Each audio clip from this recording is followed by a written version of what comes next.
Benvingudes i benvinguts novament al Xarxamap. Avui som ací amb Josep Enric Escribano, llicenciat en Dret, professor d'institut i president de l'Associació Cívica per la Llengua El Tempir. Benvingut, Josep Enric.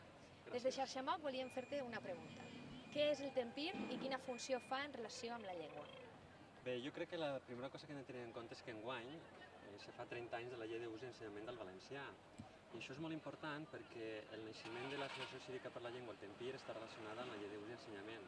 Si tenim en compte que la llei d'ús i ensenyament va néixer l'any 1983, va aprovar l'any 1983, clar, les expectatives que va generar aquesta llei durant els primers anys no van quedar cobertes. I això va provocar que una part de la societat civil il·licitana considerara que perquè el procés de redreçament lingüístic i cultural tingués una continuïtat i una empenta forta i que per tant cobrir aquells espais que des de l'àmbit de la política no es feia, doncs van crear l'Associació Cívica per la Llengua.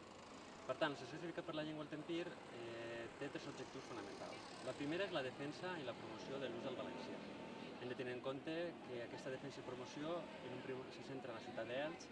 Elx és una ciutat que actualment compta amb 230.000 habitants, però que hem de tenir que fins a l'any 1950, i això hem de tenir-ho en compte, la llengua vehicular o la llengua popular al carrer era el valencià, però arran de la quantitat d'immigració que hem rebut, doncs ha fet que es trasbalsara aquesta situació. Per tant, el que fa el Tempir és treballar perquè el valencià torna a ser la llengua popular dels carrers de la ciutat i per tant siga llengua vehicular en l'àmbit de l'administració i en altres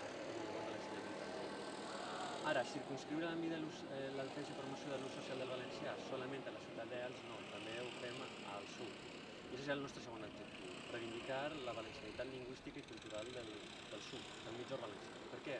Doncs perquè moltes vegades es pensa que més enllà de la línia històrica via Arbusot no es parla valencià o culturalment la gent no se sent valenciana, etc.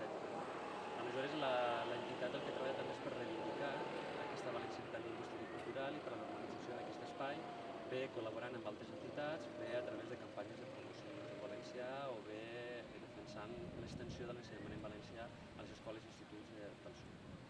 I, òbviament, el fet de ser d'Elx i ser d'un extrem del país, això ens du a un tercer objectiu, que és participar en els debats de país. És a dir, jo crec que creiem des de la Junta Directiva del Tempir que entre tots hem de determinar com ha de ser aquest país, perquè és un país que actualment té una realitat lingüística, cultural i sobretot social molt plural.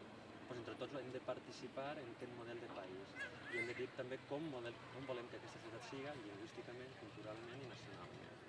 Jo crec que aquests són els tres objectius bàsics del Tempir.